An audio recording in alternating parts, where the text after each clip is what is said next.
दंडकारण्य का तपोवन। एक कुटी के बाहर तेजस्वी किंतु कृशकाय ऋषि शरभंग बैठे हैं। तभी प्रभु श्री राम, लक्ष्मण और सीता वहां आते हैं। ऋषि शरभंग मुस्कराते हुए, आओ राम, मुझे ज्ञात था कि तुम अवश्य आओगे। तुम वही हो अयोध्या के महाराज दशरथ के पुत्र और साथ ही इस संपूर्ण ब्रह्मांड के स्वामी। श्री राम, मुनिवर, आपका स्नेह और आशीर्वाद मेरे लिए अमूल्य है। आप जैसे महात्मा का दर्शन पाकर मैं धन्य हुआ। ऋषि शरभंग, राम, ये शरीर मात्र एक औजार है। ये हमें किसी प्रयोजन हेतु दिया गया है।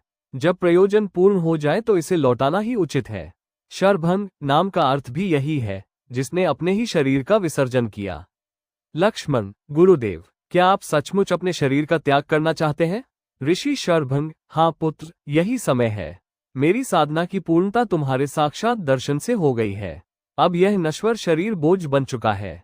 मैं इसे यहीं तुम्हारी उपस्थिति में विसर्जित करूंगा। सीता, ऋषिव, आपके वचनों से हृदय द्रवित हो उठा है। पर यह कैसी अगम साधना है? ऋषि शरभंग, मां सीता, यह अग्नि सामान्य नहीं, ये योगाग्नि है, साधना से उत्पन्न दिव्य ज्योति। ये तन को भस्म कर देती है, पर कोई अवशेष शेष नहीं रहता। ऋषि शरभंग ध्यान मुद्रा में नेत्र बंद कर लेते हैं।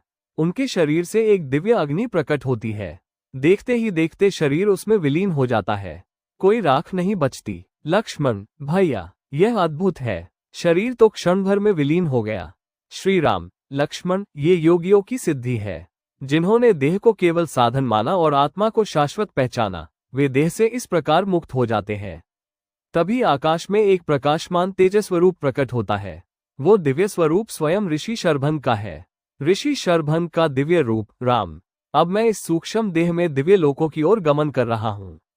तुम्हारा दर्शन मेरा परम लक्ष्य था। अब मैं शाश्वत शांति को प्राप्त करूंगा। श्री राम, ऋषिव, आपकी तपस्या और त्याग हम सबके लिए आदर्श है। आपके चरणों में मेरी प्रणाम।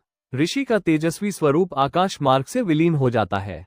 इस प्रकार ऋषि शरभंग ने संसार को ये संदेश दिया कि जीवन का उद्देश्य पूर्ण हो जाए तो आत्मा अपने दिव्य गंतव्य की ओर उड़ चली जाती है।